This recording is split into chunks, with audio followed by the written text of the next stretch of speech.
Okay, so what we're going to talk about here, pros and cons of buying sap, or when I say buying sap, it's also boiling it on shares. So some people pay for the sap and keep the syrup. Other people just give back a percentage of the syrup. So we're going to talk about those interchangeably today. We're going to go through some more Excel calculators to figure out how to keep track of all this and the economics and everything. So we'll spend some time on that and just discuss how, if you feel that this works for you, how we will go about doing it and some of the logistics there. Okay, so the reason somebody would sell sap is, as we talked about this morning, they'd rather be in the woods just doing the sap collection, and they don't want to invest in the sugar house and all the processing equipment that costs a lot of money. They just want to collect the sap. There's a lot of people who would like to do that and who do that. And they might not have the time or the interest or the money, okay? But collecting sap is just one part of the process. And also, a lot of people get started on selling sap because then they wind up bringing it to a producer. They're hanging around that sugar house. They learn about processing.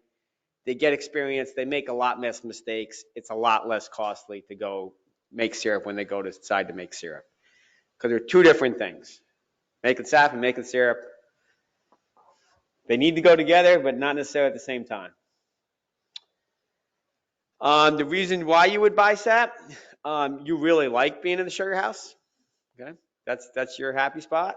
You want to be there more. Okay, you have really good equipment that's energy efficient. You have a really good RO. You got a really good evaporator, and you only get to use it a little bit, so you want to use it as much as you can. You can't tap more trees yourself. Maybe you've maxed out on your own resource, and so you want to get other people to bring sap to you. There's people that are willing to do it, and you have markets for the final product. Okay? You could sell more if you could make more, so why not make more? Reasons to not do it is that you already have no time. You're already not getting any sleep during sugaring season. You don't have really efficient equipment. If you don't have an RO, you shouldn't buy sap, okay? Because you're boiling raw sap, and it's just really hard to make that work, okay? And if you can tap more of your own trees, you should get your own sap first if you have the time and inclination to do so.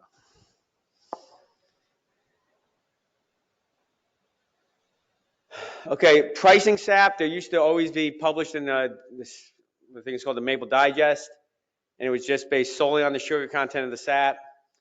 And maybe 10 or 12 years ago, I looked at that and said, there's a better way. And so I did this at Cornell, where I spent a lot of time working on sap pricing and figuring out how you do a better job pricing sap that's based on not just the sugar content, which is important, but also on what the bulk syrup price is and dividing it up a certain type of percentage that goes to the sap seller and what stays with the sap buyer. Okay, and that's what we're going to look at today. Okay, we use bulk syrup prices in setting the sap price because just because I can sell a little 2-ounce bottle for $8 or whatever doesn't mean my syrup is worth, when it comes off the evaporator, $4 an ounce. There's a lot of work that goes into selling that maple syrup in the small bottle. You have to value the syrup for what it's worth when it first goes into, on the East Coast, it's usually a 55-gallon drum. Here it might be a 5-gallon pail, 15-gallon drum, something like that, if you're storing it in bulk first. And what is the syrup worth there, not what's it worth in a nice little fancy bottle at the store. And because this is one of the challenging things, because on the East Coast, there is a set bulk syrup price. It's $2.80 a pound right now for organic dark, okay? Everybody knows that. There is no bulk syrup market for big leaf. There's no set prices. There's no industry standard. you have to figure out what that is. Okay, and that is going to be variable. Sugar content matters because obviously the higher the sugar content, the more syrup you can make from that, and then also the less fuel and time it takes to process that into syrup. So people are usually willing to pay more, even on a percentage basis, for higher percent sugar. So if somebody brings you RO'd sap, you should pay them more as a percentage basis than just raw sap at 1.1 compared to, say, 4 bricks or something. And, there's different ways of measuring it.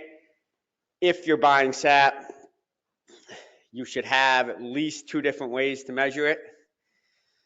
And you want to make sure that those 2 agree with each other.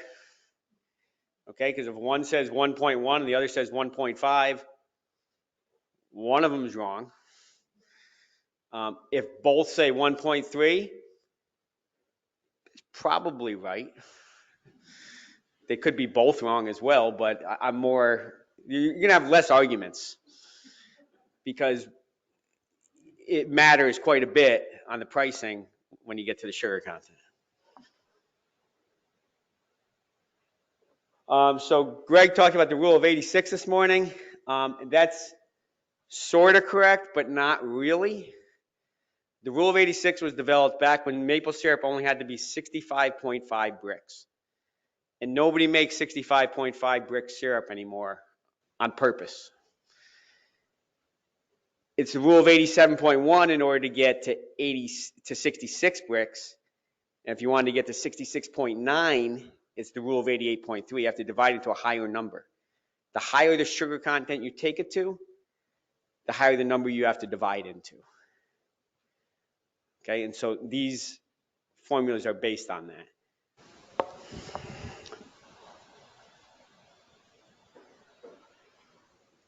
And when we get into pricing, it's all about allocation. What percent do I get to keep for boiling it? What percent do you get to keep for bringing me the sap? Most commonly, it's 50%. It's just straight down the middle. That's what's happened for a long time in a lot of places. But that doesn't always work for everybody. We buy sap in our operation. We give the sap sellers 70% because it only costs us 20 cents a pound on a gallon basis. It costs us about $2 a gallon to turn sap into syrup. We have that efficient ROs and evaporators that we can turn raw sap into syrup, and it only costs us $2 per gallon of syrup produced. So we can pay the sap sellers 70% of that bulk syrup price, and we still make out really well. If I had a 2x4 with no RO,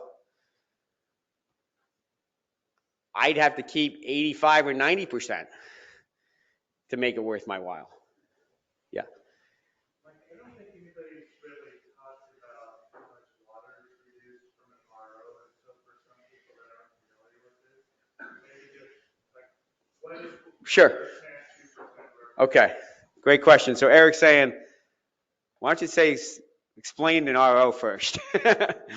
So RO stands for reverse osmosis, and pretty much all commercial operations use reverse osmosis to remove anywhere from 75 to 95% of the water before you boil it, which reduces your fuel cost by 75 to 95%.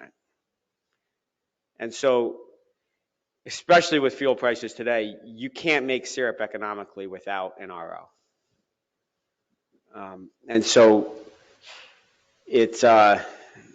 that's why I said if you don't have an RO, you shouldn't buy sap. Okay, you're going to have enough hard time boiling your raw sap yourself, let alone trying to take on more. But when you have an RO, you've spent some good money on it.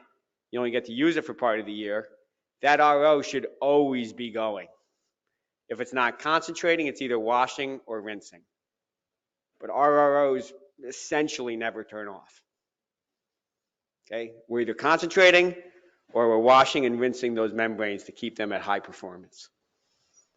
Because we spend a lot of money on them, and that's what's making us money and saving us money. How many gallons of sap can Yeah, so the question, how many gallons of sap in an RO process is all based on what you buy. So a lot of people have those little RO buckets. That's the smallest one you can get. I don't know what that can do a day. But you may be able to do 200 gallons a day? Per day, yeah. Yeah. Okay. A 2x6 evaporator is generally boiling about 15 gallons of water an hour. 30? 25 to 30 on a 2x6? Okay. Okay, great. So in an RO, the thing about, one of the great things about an RO, usually, is you can set it and walk away. You usually don't do that with an evaporator. Okay? Not a,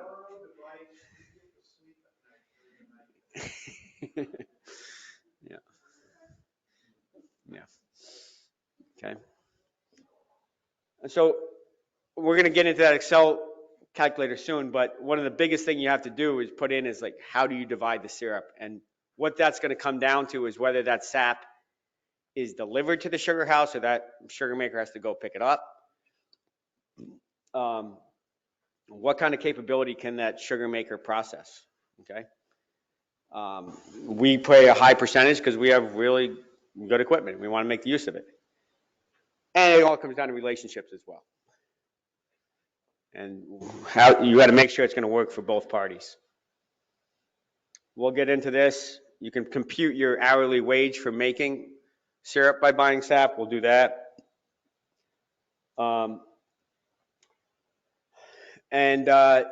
Remember, like, you can make money buying sap. We're going to go into that and show you. But you have to make sure that you can only buy sap if there's somebody to sell sap. So that person selling sap has to make money too. All right. And so how you allocate that, you have to make sure it's a win-win.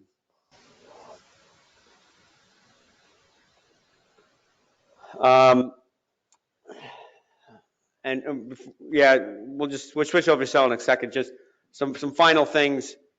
We're going to show you that you can, especially go through all the examples. You can make money buying sap, but it's not always easy.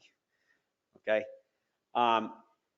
Problems people run into is somebody bringing bad sap, and what do you do with that? Okay. Somebody might bring you bad sap has been sitting around for 4 days, and the guy didn't collect it. And then he finally brings it to you and it's kind of nasty and you put it in with your sap and it ruins everything. Okay, so you want to avoid that.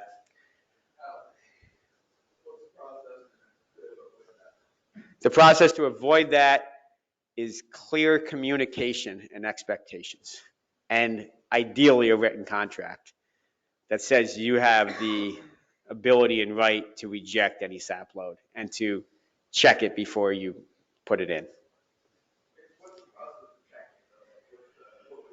There's a taste test, the smell test, the look test.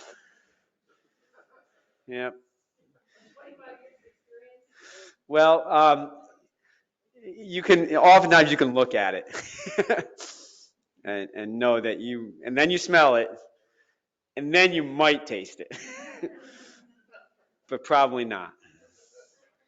The other thing about it, especially here as well, because when we get runs here, everybody gets a run, and it's all flowing, and your tanks are full, and somebody else's tanks are full, and then they show up, and hey, I got no place to put it. Okay, so that becomes part of the challenge as well, is that you lose kind of control of your schedule too, because, oh man, I'm almost done for the night, and then Greg shows up with 200 gallons. Oh man, so I got to keep going, right? So, it's not always that easy. And some people cheat. Okay, so there's various ways of cheating. Hopefully you're not dealing with cheaters. Okay. Oh, the various ways of cheating. What I've heard over the years, some people pour cane sugar into their sap to bring the bricks up. Okay. People also, they bring lots of 5-gallon buckets They test the bricks on the first couple and say, okay, that's the average. And then some of the rest of the 5-gallon buckets are full of water. I've heard a lot of horror stories, yes, of, just, hopefully you're not dealing with those types of people.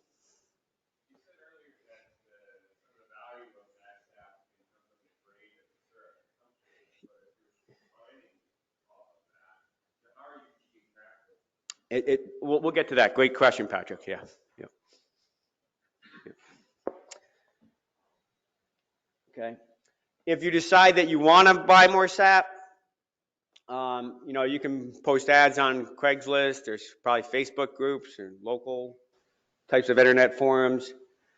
You saw at the beginning there was a sign of that property, buying sap, right on the road. Let all the local dealers know. Okay, so I think Jeff's going to be a dealer. Neil might be a dealer. Steve's looking for partners out here. Like, I know there's not an established dealer network out here, but when there is, make sure that those dealers know that you want to buy sap, because they're dealing with the customers who come to them looking for tubing and stuff, and the dealers wind up being a lot of the middlemen and the negotiators and the matchmakers. Like, oh, well, you're right down the road. Oh yeah, well, Jeff's buying sap, so you could sell to him. So make sure that they know, and just getting it out word of mouth. Okay. Oh, I just wanted to show that picture. Threw it in there. Well, this distraction, but I thought it was an interesting. This was pulling spouts at our sugar bush this year. A spout had come out of the tree. It had popped out, a branch had fallen, whatever. It had come out. We had high vacuum. We had 27 inches of vacuum pulling spouts. So that spout had 27 inches just sucking in the air. Flying squirrel came by, got sucked in, and died. What's that? It plugged up it stopped the vacuum leak. Yeah. Yeah. Yeah, right. Yes.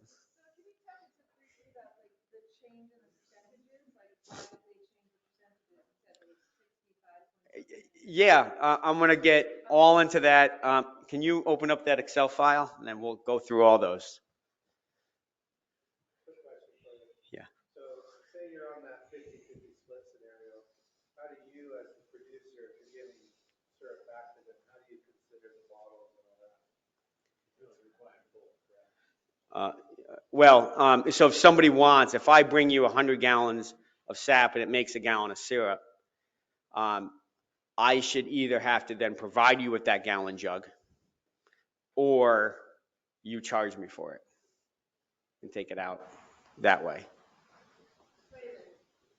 How do you benefit the 100 gallons? Because you talk about the losses. It's almost 100 gallons here. Well, you only get half. Let me get to that. Kent. Yes. Okay. Question was, my previous answer was, how do you deal with, if somebody wants syrup, the cost of all the jugs? If there's a cost to jugs. So how do you deal with that? And so that'd be one way. Okay, I'm going to sit here again and going to we'll start with the Sap Price Table. Can everybody see that? Do I need to zoom in further?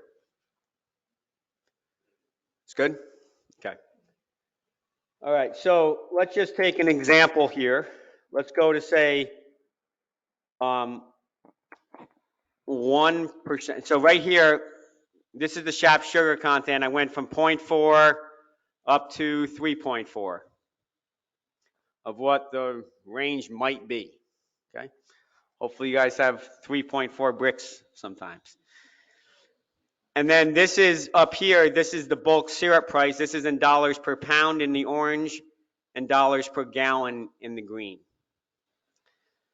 So and right here, this is the percentage split.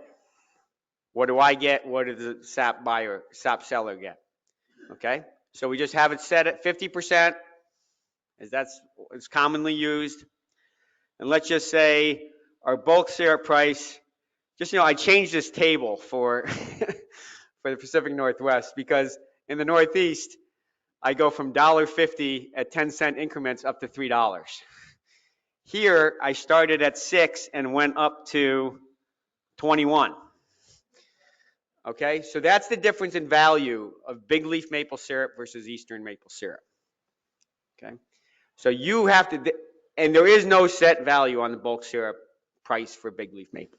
Okay, you have to figure out what that is if you're going to put a price on it. If you're just going to trade for syrup, then you don't have to worry about the price, and I'll show you that. So let's just say bulk syrup is worth $156 a gallon, and we're at 1 Brix. So right here, I don't know if you can see that, at 50% distribution, every gallon is worth 90 cents. 1 Brix sap at 156 a gallon for bulk value. And the way the chart works, obviously as bulk syrup is worth more, the sap is worth more at the same Brix, and then of course, as your Brix level goes up, even at the same bulk price, the sap is worth more. That all makes sense, right? Okay. So that's a table. This is the Sap Price Table Advanced, and it's 217, so we're not going to get into it this time, okay? Because you don't need to really use it, but all it does is it changes it.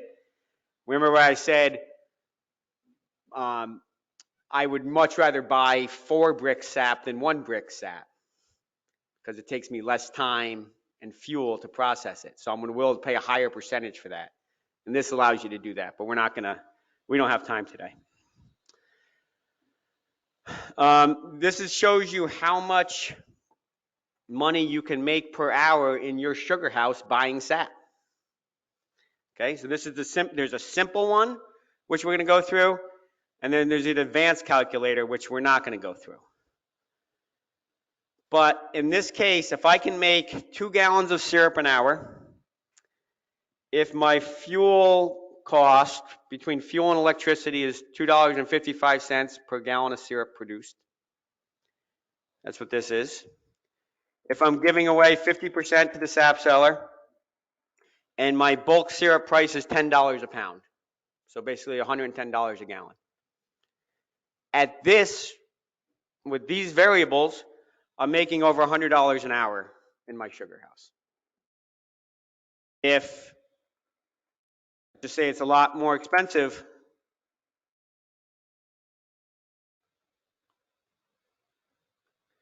something's not updating.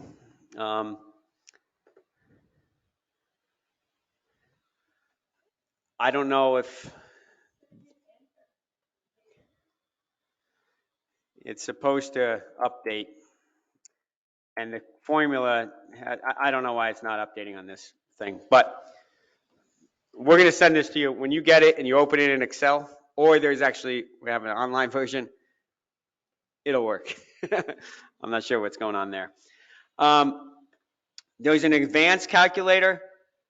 This just takes into account more of the costs. Other things you should factor in are you have costs to filter the sap, you have costs to filter the syrup, you have depreciation on your RO, depreciation on your evaporator.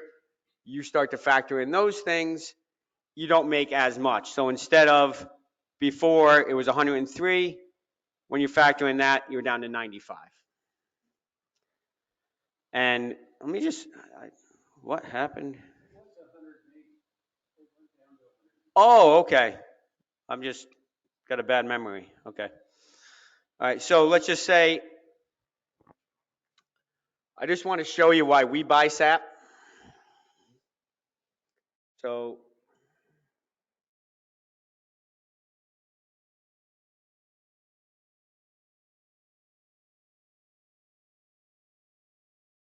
we make close to $6,000 an hour buying sap, giving 70%.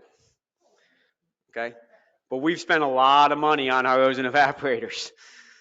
And so we can do that, all right? A day for a couple of months, you could do all right. Right. What does it cost to ship from here to where you're at? I'd be glad to get your sap. I'll pay you 80%. This is how you keep track of it.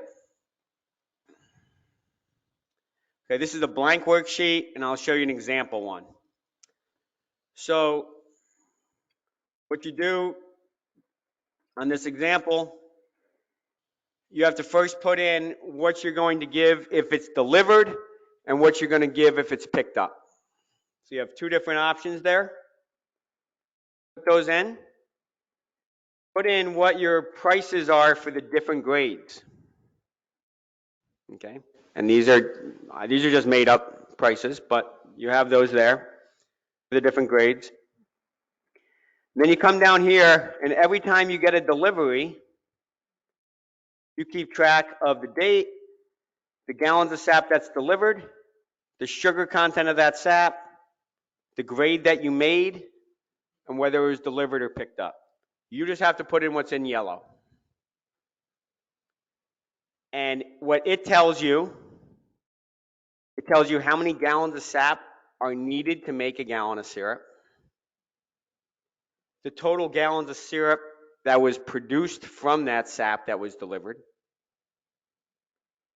This is if your sap seller wants syrup back, that's how much syrup the person gets back.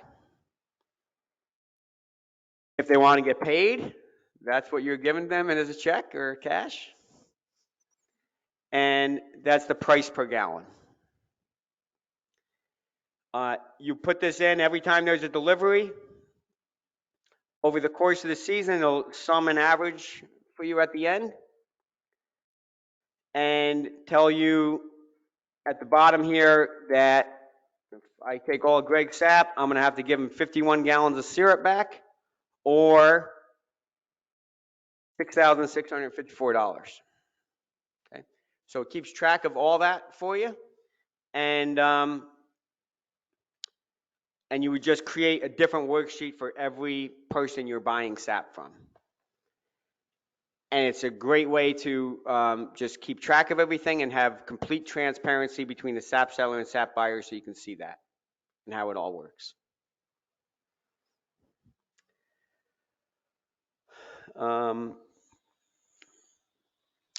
Let's see.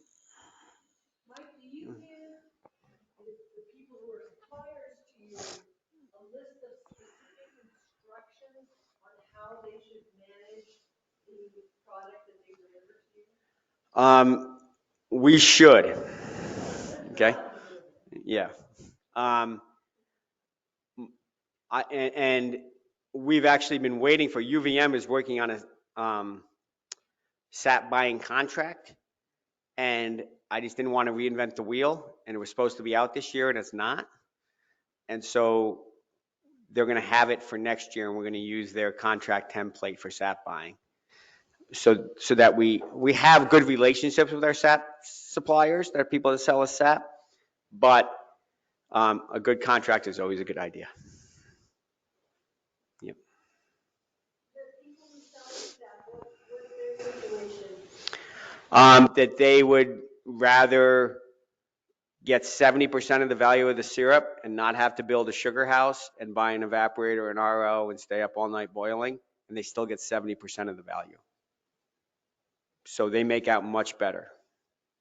And we make out better as well because we get to use our equipment more. It's a win-win. You need to have the efficient processing equipment for that to work. Yep. Do you ever go inspect their sap? The question is, do we go over and inspect their setups? If we were having problems, I think we would. Yep.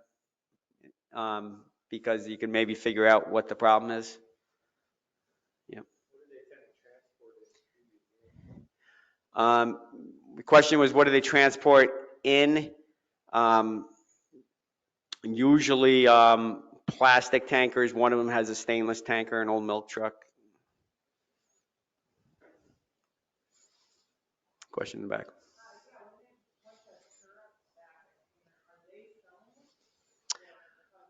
Yes, so some people want syrup back as payment. Usually it's only a percentage of it. So what we do is we pay them most of the money, but they might want 2 drums or 4 drums for their own use in their own little markets. And so we just subtract out the value of that syrup from the payment. How would you tell, Mike, if somebody was putting sugar cane in? You couldn't tell. You wouldn't be able to tell if somebody was just putting sugar cane in. Yeah. Does it ruin your machines or? No, it doesn't. It's just an integrity thing. Yeah, it doesn't affect the flavor. No, not at that scale. Not at that scale either. Yeah. Steve. Would people out here benefit? I don't know if anyone knows this, but the ag exception, people get the umbrella that we're buying sap, didn't want to, thinking about what you did last year. Yeah. So Steve was asking about specific tax benefits for being a SAP either buyer or seller and getting enough revenue from ag production on your land. I'm not the expert on Oregon and Washington with that, but maybe somebody else could speak to it. I think I did. Did I repeat that question? Okay. I know I've forgotten to repeat some of the questions.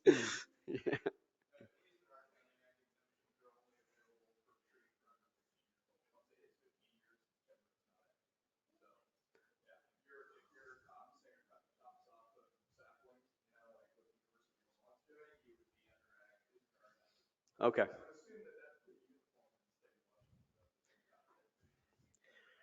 Okay, so the comment was on.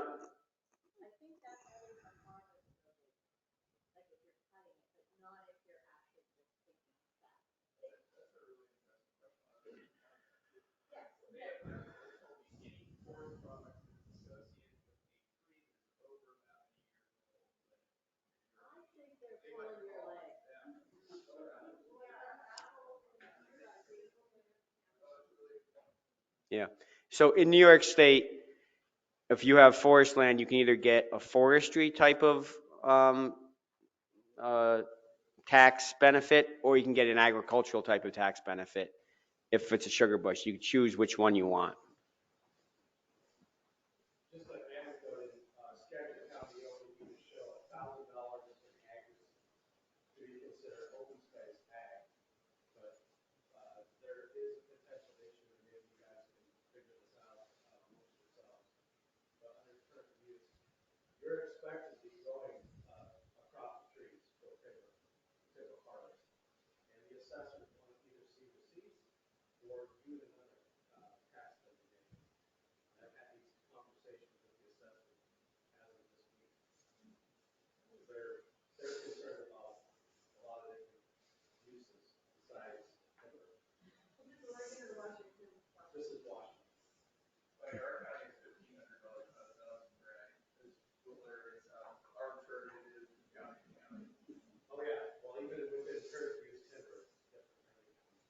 Okay, Eric. Yeah, I didn't get into it for the sake of time, but on our Oregon public website, we have the tax deferral for forestry ag and how it all breaks down. So it's a pretty low threshold to be at. It's $5,000 over 5 years. So anyway, you can read that if you're from Oregon and want to know where it goes in taxes. Question. I wondered if you have to figure out the grade of syrup. Yeah. You have to do each batch separately. Well, it's whatever you're making that. The question is to do to figure out the grade of syrup. Every time that you make syrup, you should generally, for every batch you make, you should always take at least one, preferably 2 1-ounce sample bottles, and keep a sample of that syrup before, when you put it in a whatever storage container you're putting it in.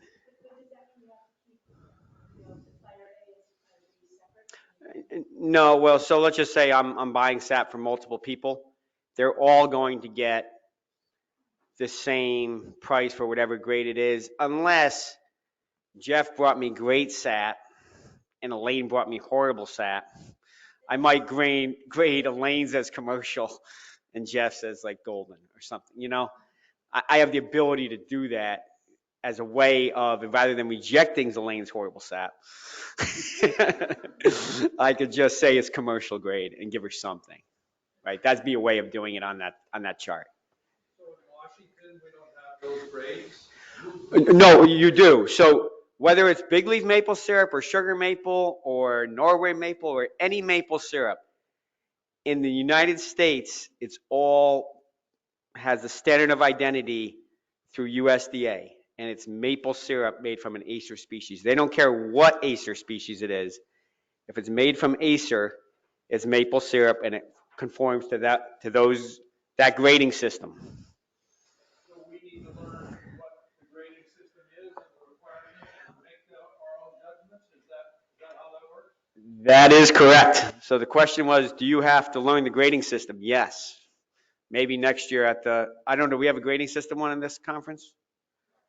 Okay. So next year, I think there should be a big session on the grading system and how you grade maple syrup.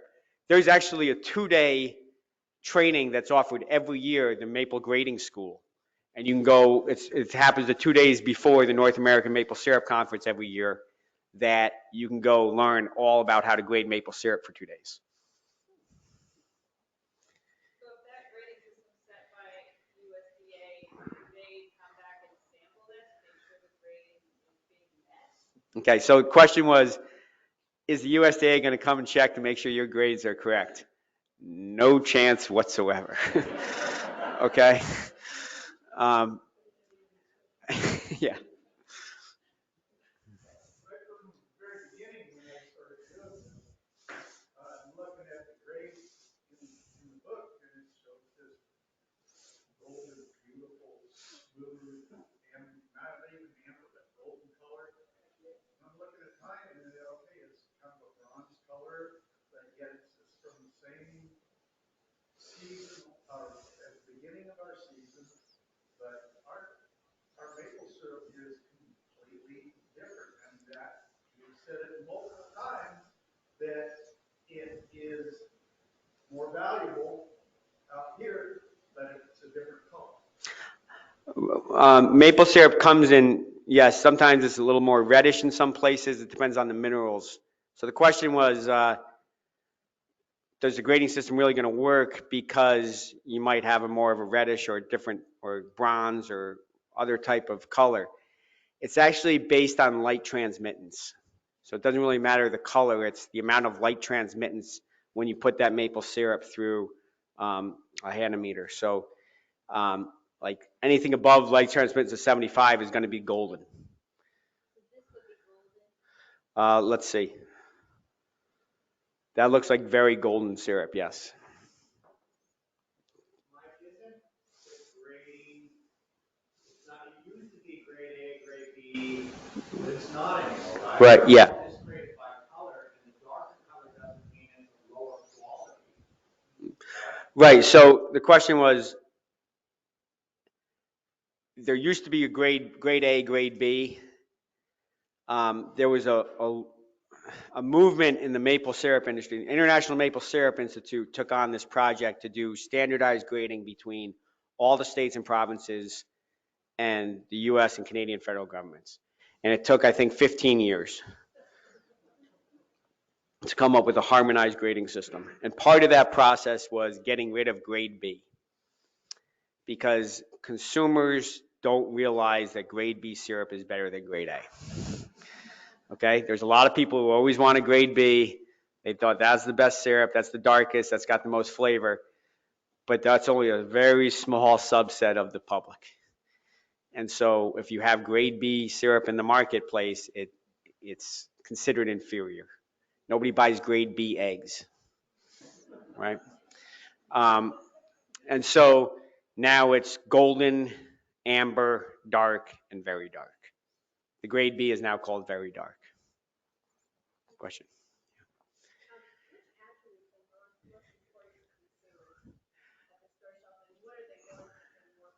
Okay, yeah, great question. What attributes are most important to consumers? What are they willing to pay more for? Flavor and glass. They want their syrup in a glass bottle, and they want it to have a lot of flavor. They prefer darker syrups over lighter syrups. Maple sugar makers forever tried to make the golden lightest stuff, and consumers want darker, more flavorful syrup. And they would much prefer it in glass, especially out here. So the question is, what's commercial? Commercial if it has an off flavor, if it doesn't meet the guidelines for one of the grade A's. And so it cannot meet the guideline for grade A if it's not the right bricks, the right density, if it's not filtered properly, or if it has any off flavors. And so it's usually just the off flavors. And you hopefully know when you have an off flavor. It's buddy, it's metabolized, it's sour, there's lots of different off flavors that are caused in maple syrup, especially towards the end of the season. Question? Have you ever tried boiling down sugar water so that some people above that to see what happens? The question is, have you ever tried boiling down sugar water if they brought that to see what happens? Oh, no. With a lot of, you would get a simple syrup. That's what simple syrup is, just sugar and water boiled down. It wouldn't have any maple flavor. People who are buying sap are generally, it's supplemental to what you're doing. You might have 5,000 taps and you buy 500 taps worth of sap, but it's not the main part of your business. So you're not just boiling when somebody shows up with sap, you're not boiling that down separately. It's all getting blended in. And if you throw in a little bit of cane sugar, you're never going to know the difference. Nick in the back. Yeah, I'm glad you have the same prices for each of these grades in this big example, because I know, like, when people taste this stuff, they're kind of driven by how strong it is, or, you taste the wood from the fire, but people see this in the taste test, but, yeah, I mean, the darker syrups are especially more preferred out here, and that's an opportunity, in terms of marketing, kind of distinguish yourself from sugar making. Correct. Yeah, it was a good point, Nick. That I put the prices all the same. Reality right now on the East Coast, even, is that the very dark has a lower price, but the top three grades pretty much all have the same price. There used to be a much bigger gradation on. You got paid a lot more for the golden syrup. All the bulk syrup we sold last year was the same price, no matter what grade it was. Yeah. Is there a standard consistency for all the syrups, or some thicker than others, and is that something else that consumers are looking for? Okay, yeah, great question. Is there a standard density for all the different? All the grades have the same, are subject to the same density requirements. The minimum density is 66 bricks in the US. In Vermont, it's 66.9. And that's why Vermont maple syrup's the best. Sorry. No, I'm a New Yorker. No, but it is better. 66.9 is better than 66. People like that a lot more. What you asked what the attributes, what's that? Because it's thicker. The mouthfeel of 66.9 tastes a lot better than 66. What people don't like about pure maple syrup is that it's runny. Compared to the Aunt Jemima, there's all that stuff in it that makes it really thick. People like that. And so if you make your syrup thicker, well, number one, it's going to cost you more to make.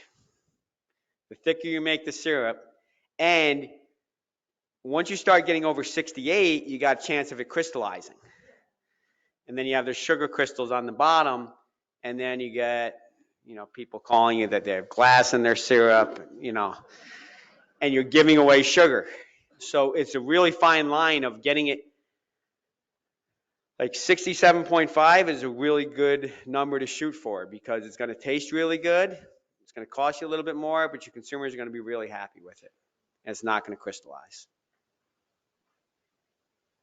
I think we're going to wrap it up. It's 2:40, and yeah. The difference between that crystallization and the sugar sand?